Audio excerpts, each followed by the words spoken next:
मशाइख ने रोज़े के आदाब में 6 अमवा तहरीर फरमाई है कि रोज़ादार को इनके एहतमाम ज़रूरी है।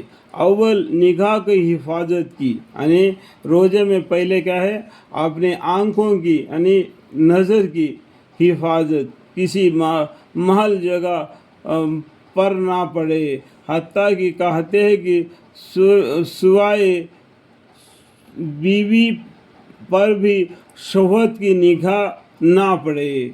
देखो, अपनी बीवी पर भी उसका इरादा ना पड़े, इस तरीके से रोज़ा रखना। अजनबी के ऊपर तो और पढ़ना ही नहीं चाहिए। अपने निगाहें नीचे रखो, अपनी शर्मगाह की हिफाजत करो। अल्लाह ताला सबसे पहले कुरान में मर्द हजरात को नसीहत फरमाते हैं, उसके बाद में औरतों को नसीहत फरमाते हैं।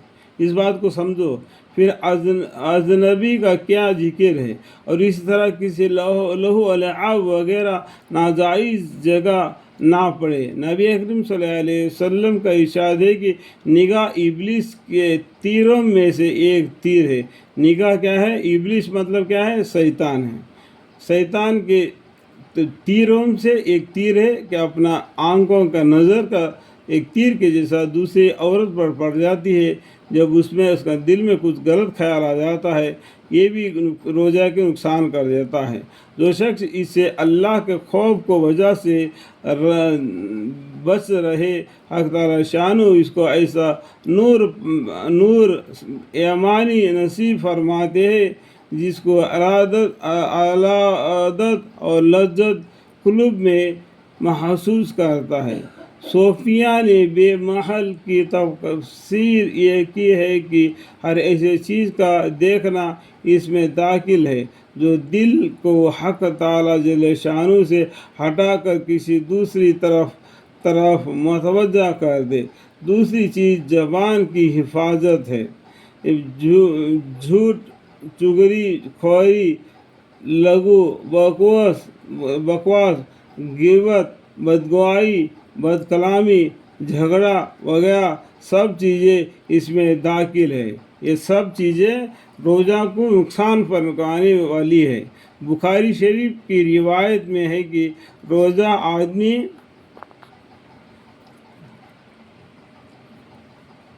बुखारी शरीफ की रिवायत में है कि रोज़ा आदमी के लिए ढाल है। इसलिए रोज़ादार को चाहिए कि ज़बान से कोई फाहश बात या जिहालत की बात, मसलन तमस्सकर, झगड़ा वगैरह ना करे।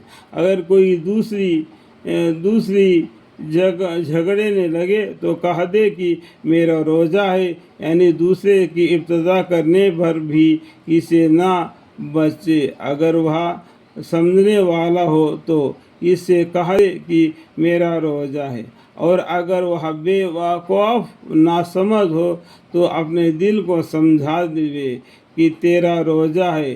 तुझे ऐसे लोगों बात का जवाब देना मुनासिब नहीं। बलखसूस गिबत और झूठ से तो बहुत ही एतराज़ ज़रूरी है कि बाज़ उलमा के नज़दीक इससे ये रोज़ा टूट जाता है, जैसा कि पहले गुज़रे चुके हैं। नबी करीम सल्लल्लाहु अलैहि वसल्लम के ज़माने में 2 औरतों ने रोज़ा रखा। रोज़ा में इस शिद्दत से भूख की लगी नाकाबिले बर्दाश्त बन गई, हलाकत के करीब पहुंची गई। सहाबा करम ने नबी करीम सल्लल्लाहु अलैहि वसल्लम से दरियाफ़त किया तो हुज़ूर सल्लल्लाहु अलैहि वसल्लम ने एक प्याला उनके पास भेजा और इन दोनों को इसमें के करने का हुक्म फरमाया। दोनों ने के की तो इसमें गोश्त का टुकड़े और ताज़ा खाया हुआ खून निकला। लोगों को हैरत हुई तो हुज़ूर सल्लल्लाहु अलैहि वसल्लम ने इरशाद फरमाया कि उन्होंने हक़ ताला शानू के हलाल रोज़ी से तो रोज़ा रखा और हराम चीज़ को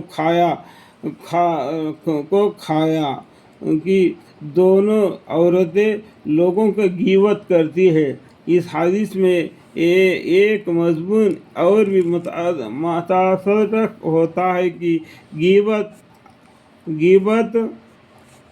औरतें लोगों की ग़ीबत करती है, यानी औरतों को हमेशा दूसरों की बातें करना अच्छा लगता है। तो कहते थे इस हदीस में से एक मज़मून और तरीक़ा होता है कि ग़ीबत करने की वजह से रोज़ा बहुत ज़्यादा मालूम होता है, हत्ता कि दोनों औरतें रोज़े की वजह से मरने के करीब हो गई, यानी ग़ीबत नहीं करना रोज़े में भी बगैर रोज़े में भी। इसी तरह और भी गुनाह का हाल है, और तजुर्बा इसकी तायीद करता है कि रोज़ा में अक्सर मुत्तकी लोगों पर ज़रा भी असर नहीं होता और फासिक लोगों को अक्सर बुरी हालत होती है।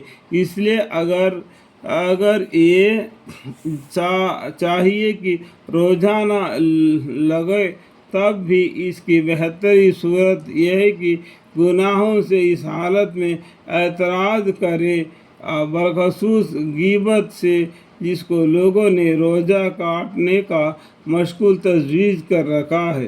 हक़ ताला शानू ने अपने कलाम पाक में ग़ीबत को अपने भाई के मुर्दार गोश्त से ताबीर फरमाया है, और हदीस में भी ये बाकसरत इस किस्म के वाक़ात इरशाद फरमाई गई है, जिनसे साफ मालूम होता है कि जिस शख्स की ग़ीबत की गई उसके हकीकतन गोश्त खाया जाता है। नबी करीम सल्लल्लाहु अलैहि वसल्लम एक मरतबा चंद लोगों को देखकर इरशाद फरमाया कि दांतों में हलाल करो। उन्होंने अर्ज़ किया कि हमने तो आज गोश्त चखा भी नहीं। तो हुज़ूर अक़दस सल्लल्लाहु अलैहि वसल्लम फरमाए कि फलाना शख्स का गोश्त तुम्हारे दांतों को लग रहा है, यानी उसके बारे में तुम ग़ीबत कर जाने का दांतों में उसका बू आ रहा है, एक लग रहा है। मालूम हुआ कि इनकी ग़ीबत की थी। अल्लाह ताला अपने खफ़ाज में रखे कि हम लोग इससे बहुत ही गाफिल है। ओम का जिक्र नहीं, खास इब्तला है। इन लोगों को छोड़कर जो दुनियादार कहलाते हैं, दीनदारों के मजालिस भी बिलमामूम इससे कम खाली होती है। इसमें बढ़कर ये है कि अक्सर इसको ग़ीबत भी नहीं समझाता है। अगर अपने या किसी के दिल में कुछ खटका भी पैदा हो तो इस पर इजहार वाक़ा का पर्दा डाल दिया जाता, यानी रोज़े में किसी की बात की याद आती है तो उसको टाल दे। मैं रोज़ेदार हूँ, उसकी ग़ीबत नहीं करना चाहिए, ये गलत काम है, ये गलत काम नहीं करना चाहिए। इस तरीके से शैतान को भगाकर रोज़े को सवाब को कमाना चाहिए। अल्लाह ताला सबको समझने की तौफीक अता फरमाए।